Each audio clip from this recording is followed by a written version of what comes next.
la diversidad de las personas que van a estar participando particularmente este año. Acuérdense que además de creo que hay tres categorías, tres recortes etarios, una categoría de 12 a 15 años, una categoría de 15 a 18 y una categoría de mayores de 55, con el requisito de que no sean personas que se dediquen, digamos, a ninguna a las disciplinas en las que aplican, ¿no? Que bueno, me parece que eso es como interesante también pensar en el carácter que yo les mencionaba la otra vez de lo amateur, que tiene que ver lo amateur en el sentido de, porque bueno, pasa particularmente con esta categoría de los adultos, ¿no? Que pueden convivir dentro del mismo rango etario, por supuesto, personas que se dedican, pensémoslo, por ahí aparece más claramente en otras categorías como fotografía, por ejemplo, para que no esté compitiendo un fotógrafo profesional con alguien que se dedica a una práctica más amateur. Y lo amateur me parece como que es como un poco la clave, digamos, del público al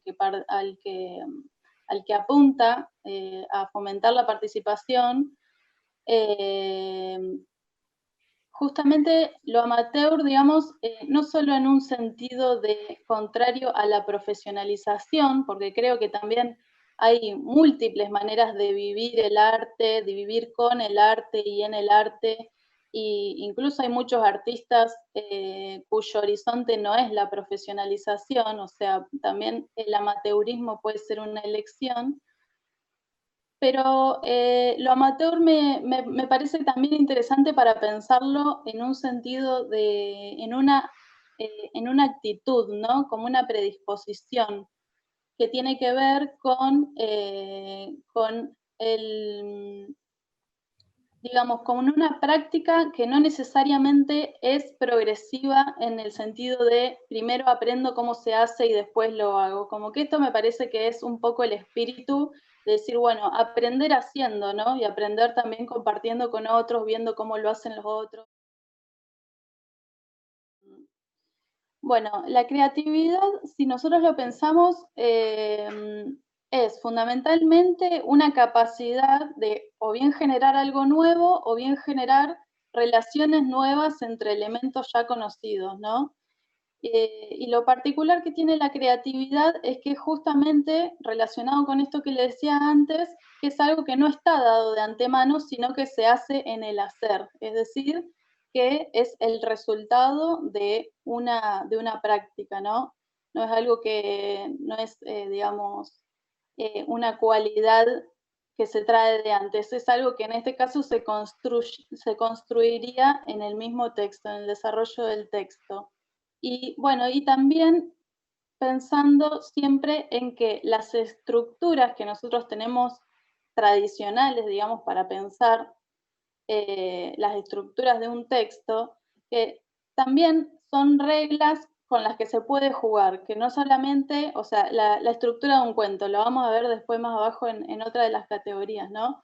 Pero la estructura de un cuento o la construcción de las oraciones son gramáticas en los distintos niveles que no necesariamente uno tiene que juzgar en relación al buen desempeño en esas reglas previamente construidas, sino que también se puede jugar se pueden poner en tensión, se pueden parodiar las estructuras de cuentos tradicionales, etcétera, etcétera. Pensarlo, digamos, no solamente el lenguaje como un medio para un fin, digamos, como puede ser para transmitir un mensaje, por ejemplo, un mensaje pensado de antemano, sino también en pensar el lenguaje como una materia con la que se trabaja, las palabras en su sentido también sonoro, digamos. Bueno, el juego y la articulación que se puede dar en un montón de dimensiones que tiene que ver un poco con las texturas, con las textualidades, con el carácter perceptivo que se puede producir a partir de la combinación de distintos elementos, que tiene que ver también con prestarle atención no solamente o no especialmente al qué del cuento o de la narración, sino también al cómo. Que no siempre, o sea, las distintas relaciones que se establecen en lo que se cuenta y en la manera que se cuenta, que a veces pueden congeniar y a veces pueden contradecirse también. Bueno, el lugar del recurso de la expresión es donde puede aparecer lo que hablábamos también la otra vez, esto de un habla viva, así como, digamos, el habla es la actualización de la lengua, también podemos pensar en un cuento, digamos, en el más humilde de sus términos, pero como una actualización de la literatura, o sea, ese juego entre lo particular y lo universal dentro del universo textual. Por eso me parece interesante esta doble recorte etario de dos recortes etarios tan distantes entre sí, que seguramente tengan como una relación no solo con el mundo, sino con la lengua muy diferente. Bueno, la categoría de argumento. Bueno, técnicamente el argumento lo podemos pensar eso, ¿no? Como un conjunto de acciones que se ordenan cronológicamente. Es como la línea narrativa que atraviesa y sostiene toda la narración, todo el cuento en este caso. Que a veces se da en un sentido más explícito y a veces no, digamos. A veces leemos cosas que son más fácil de elaborar una sinopsis, por ejemplo, decir, bueno, cuál es la línea que atraviesa todo esto, la progresión. Y a veces hay escrituras más experimentales en la que también, o sea, es como que el argumento puede ser como un punto de partida o también puede ser más que una progresión cronológica o con relaciones causales, también puede abarcarse en un sentido más experimental, puede ser, por ejemplo, un despliegue en el que el encadenamiento no necesariamente puede estar sobre la acción de los personajes, por ejemplo, o de los distintos acontecimientos o los sucesos que van ocurriendo, sino que también puede ser un despliegue de pensamientos, un despliegue de percepciones, un despliegue de recepciones, de percepciones, de pensamientos, de sensaciones. Puede haber un tratamiento, digamos, más plástico. La estructura del cuento, tenemos la estructura del cuento y después la construcción de la oración, que son, podríamos pensarlos como la gramática macro y la gramática micro, digamos, del texto, ¿no? Como una base y una estructura como un resultado. Si tenemos cuentos que se ciñen a la estructura, digamos, tradicional del cuento, esto, la introducción, que es una presentación de un estado de cosas, el desarrollo, el nudo o el conflicto y el desenlace en el que se da como una especie de solución o de nueva normalidad, ya que tenemos esta expresión a mano.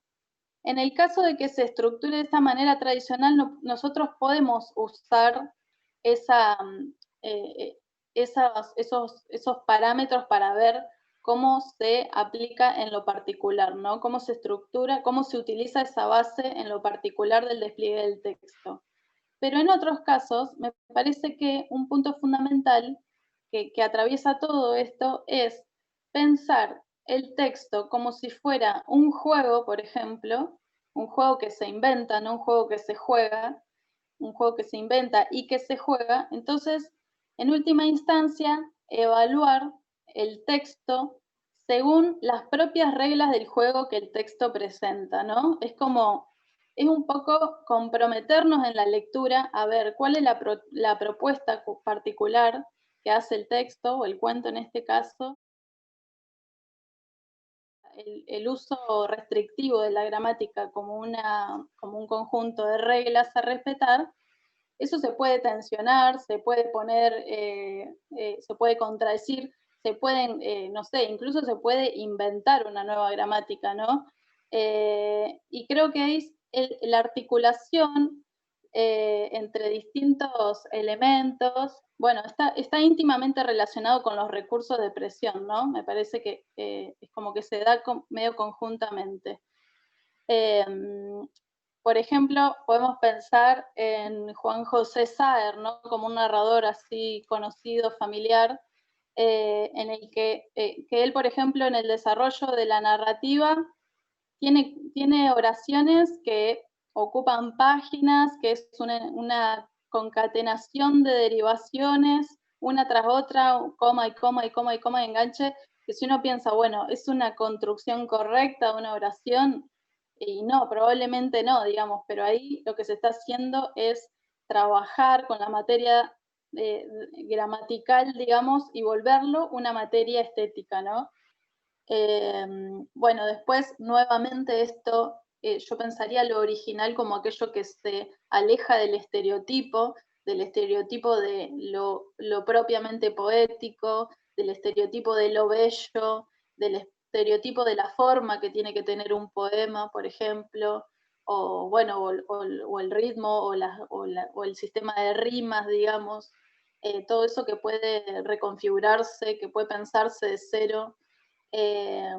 Bueno, la imaginación, pero también pensar la imaginación como la posibilidad de una percepción imaginativa, donde esto cobran textura, las observaciones perceptivas que tienen que ver con el tacto, con lo sonoro, con lo gustativo incluso, esa tercera dimensión del texto, lo que lo hace como tridimensional, digamos.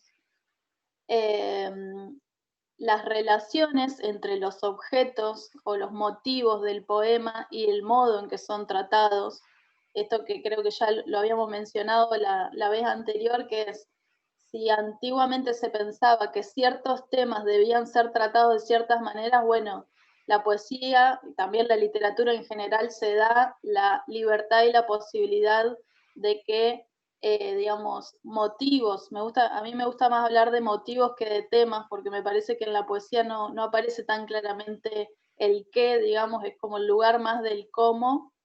Eh, pero bueno, que no hay una relación, digamos, de antemano que diga que ciertos motivos tienen que tratarse con ciertos tonos, digamos, como que también es ese juego en que se pueden dar ciertas contradicciones o contrariedades.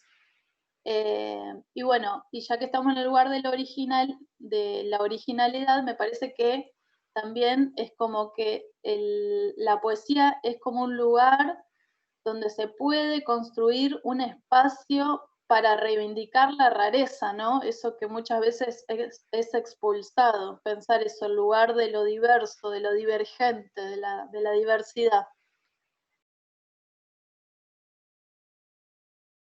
Bueno, después el ritmo, que, bueno, de nuevo, como me parece eso, que se mezclan tanto las categorías en la poesía que por ahí está bueno hacer el ejercicio, pero bueno, también está el ritmo, por ejemplo, con la construcción del verso, está como muy íntimamente relacionado, pero el ritmo, bueno, lo podemos pensar como el movimiento del poema, ¿no? Que se puede dar o se da con muchas variantes, con la sonoridad de las palabras, bueno, con la versificación, por supuesto, con la concatenación, la relación entre las palabras, o sea, la elección de las palabras y la relación que se puede dar como una relación armónica o una relación contrastante, hablando sonoramente, ¿no? El uso de las rimas internas, no solo de las rimas externas, bueno, la extensión de los versos, la puntuación, el ordenamiento en estrofas. Hay una cosa importante acá con el tema de la longitud y de la estructura del poema. Hay de un máximo de 40 versos. Hay muchos chicos que participan, que presentan 3 sonetos, por ejemplo, que entran justos, ¿sí? Y eso es válido nosotros lo consideramos válido dentro del límite de versos que se exigen. Pero también están los que participan con uno y también está bien. El tema es que está bueno aclararlo para todos los jurados, que está bien que participen con 2 poemas si se cumple el número de versos permitidos.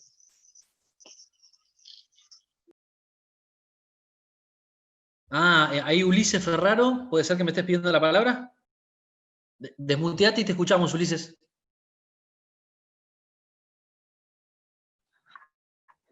Ahí Hola está. a todos, ¿qué tal? Bueno, sí, escuchando muy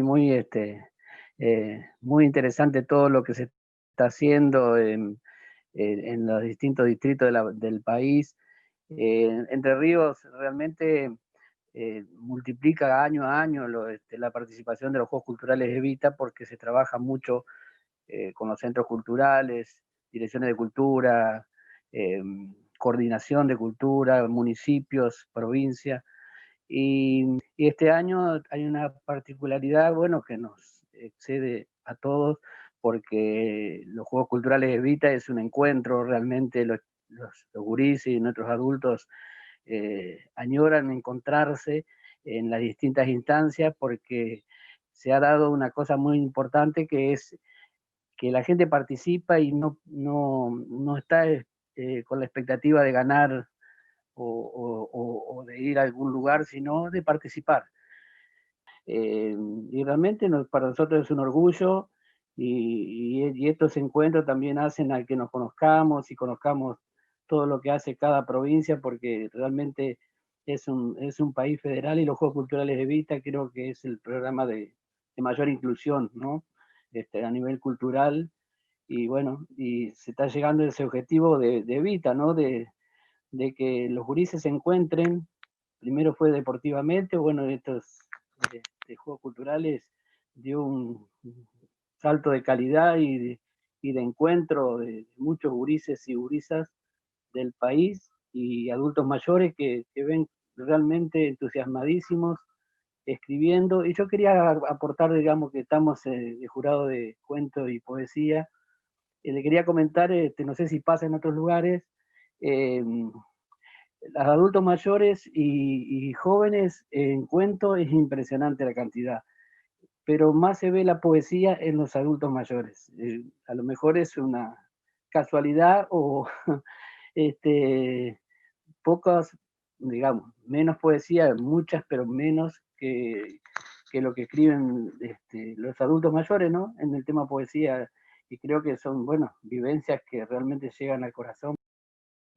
No, la verdad que agradecidos desde Neuquén por el espacio, y qué bueno que se pudieron llevar adelante los Juegos Culturales a pesar de esta pandemia. La verdad que eso lo celebro, y felicitaciones por esto, porque es importante que a pesar de lo que estamos viendo podamos continuar con las actividades que veníamos haciendo. Así que qué bueno, desde Neuquén es algo muy esperado por nuestros jóvenes, así que han participado mucho, y bueno, en esto continuaremos el camino. Así que estos espacios son riquísimos para construir, y bueno, muchísimas gracias. Yo les agradezco nuevamente, en nombre de los Juegos Culturales Evita, en nombre de todo el equipo, en nombre del Ministerio, su presencia, su participación, la paciencia que hay que ponerle a este tipo de encuentros. Muchas gracias. Y nada, si estás ahí, Ezequiel. Bueno, buenísimo, muchísimas gracias, Daniel. Hola, buenas tardes a todas y a todos. Muchísimas gracias por estar presente en estas 2 jornadas de formación, casi 4 horas, me imagino, de una experiencia virtual, que ya muchos nos vamos acostumbrando a vincularnos y a formarnos mediante este medio. Así que saludarlo, darle la bienvenida, sobre todo a aquellos que tienen la posibilidad de ser por primera vez jurado del programa. Son ustedes un eslabón importantísimo en el desarrollo y en la implementación de los Juegos Evita, porque son finalmente no solamente los que toman la decisión de quiénes van a ser aquellos ganadores y aquellas ganadoras de cada provincia que representen justamente a su provincia, sino que vienen acompañando a los chicos y a los adultos a lo largo del desarrollo de todo el programa. En la mayor parte de las provincias, por lo menos desde abril hasta noviembre, hay un trabajo intenso de acompañamiento. Muchos docentes de ustedes hacen ese trabajo, no solamente digamos, intervienen en la etapa final, sino tienen un proceso de acompañamiento, y eso es importante porque saben muy bien cuáles son un poquito las preocupaciones de los jóvenes que participan, esas expresiones que tienen a través del arte que realizan, y sobre todo, como bien decimos en este programa, que promovemos la inclusión, la integración y la posibilidad de que muchos jóvenes y muchos adultos de todo el país se puedan expresar a través de su disciplina, con el mundo que los rodea, su identidad cultural y demás. Así que son un eslabón importantísimo, lo vuelvo a decir. Los saludamos desde el equipo de coordinación de los Juegos Evita. Sé que hay representantes de muchas provincias. Este año tenemos 23 provincias activas participando. Vamos a tener 450 ganadores que van a representar a todo el país. Eso va a ser dentro de poquito, dentro de un mes, ya vamos a empezar a comunicarse. La verdad que es muy interesante, muy beneficioso, sobre todo en todo este contexto, ¿no? Cómo se fue dando. Pero bueno, gracias a la decisión del ministro Bauer, nos pusimos al hombro allá en el mes de abril para cranear y pensar cómo hacer todo esto en forma virtual. Y recibimos de cada provincia, recién escuchaba de Entre Ríos 700 inscritos, más o menos es el promedio que hay en cada provincia, obviamente un poco más en la provincia de Buenos Aires, pero la recepción y la llegada ha sido muy grande. Así que los saludamos, le damos la bienvenida desde el programa, nos queda todavía un par de semanas de trabajo, ojalá que tengan todos muy buenas experiencias a la hora de hacer esa selección, y que en estos 2 encuentros se hayan llevado y nutrido de algunas herramientas que seguramente le van a ser muy provechosas en esta y en otras instancias. Así que te saludo, Daniel, muchas gracias por la moderación, que estuvo excelente, y gracias a Diana por la capacitación. Un abrazo para todos y todos, y nos seguimos encontrando en los maravillosos Juegos Evita.